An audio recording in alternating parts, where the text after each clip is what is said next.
Hey everybody, welcome to Always Bored Never Boring, where we have finally been forced to accept that yes, once again it's Christmas time.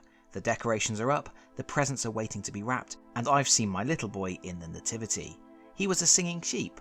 At least, he was, apart from the times when he was desperately attempting to shed his costume.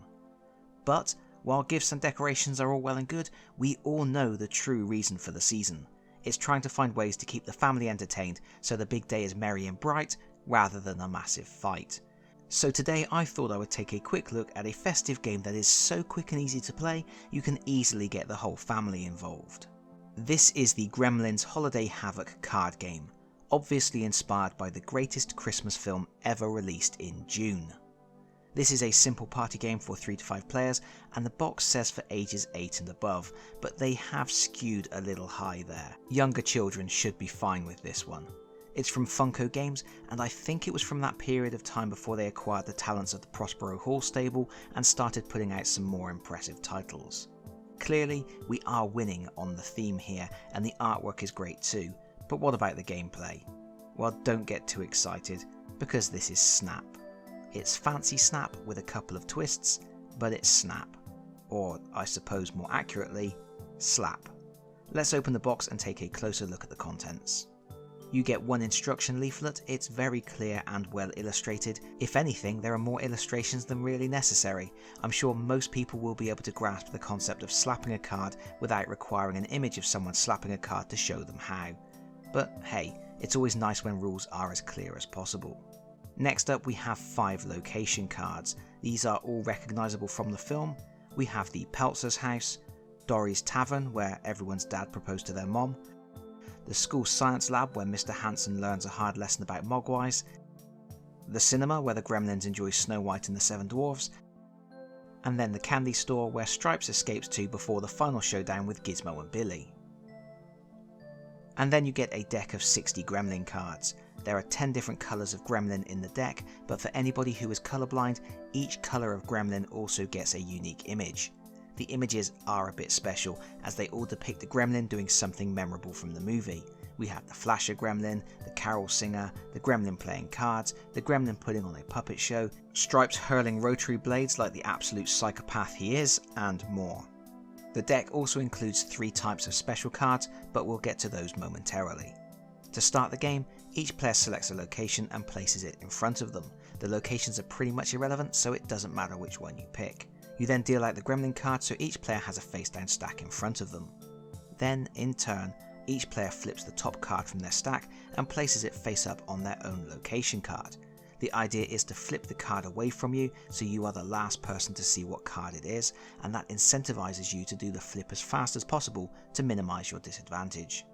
After a player has flipped a Gremlin card, if 2 locations have matching Gremlins, it's time to slap. The first 2 players who slap the locations with the matching Gremlins get to take all of the cards from the locations they slapped and place them face down at the bottom of their Gremlin stack. And that's the game. This continues with the aim being to collect as many Gremlin cards as possible because the person with the most at the end of the game wins. I told you, it's Snap. But there are some wrinkles in the rules in the form of 3 types of special cards. The first is the multiply card, which not surprisingly shows a fountain. If you flip this card, you must immediately flip the top 3 cards of your deck one at a time. This is potentially bad as you are burning through your deck while the aim of the game is to have as many cards in your deck as possible. However, while flipping, all the usual rules are still in effect, so if a match does turn up, players can slap, and as soon as a match occurs you stop turning cards. The second special card is the Gizmo card. When you flip Gizmo onto your location, all the other locations at the table are fair game and you play a round of musical chairs. In other words, players can slap any location they want except the one with Gizmo, and they get to claim any cards at the location they slap. The slowest player at the table will be left with the Gizmo location, and unfortunately for them, Gizmo and all of the cards at that location are removed from the game rather than going into anyone's hand. Finally, you have the Sunrise card. When this card turns up, the first player to slap the location where the Sunrise card appeared wins the round and takes all the cards from that location, including the Sunrise. The second time the Sunrise card is claimed, the game is over. At that point, everybody counts up the cards in their stacks and the person with the most wins. If there is a draw, the player with the most multiply cards wins.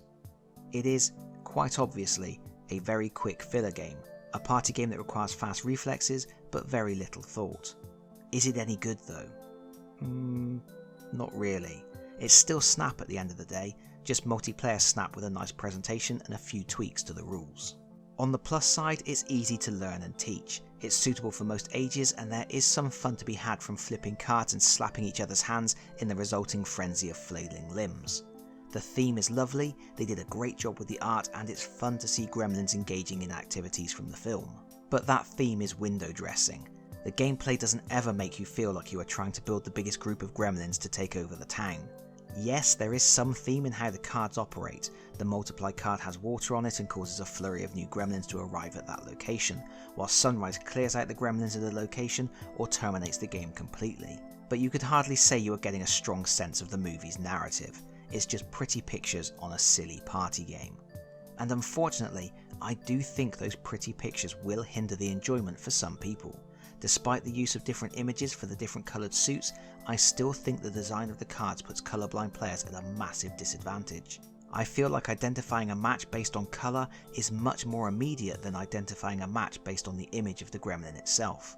Pink is a much quicker connection between two images compared to the one with the gremlin in the trench coat.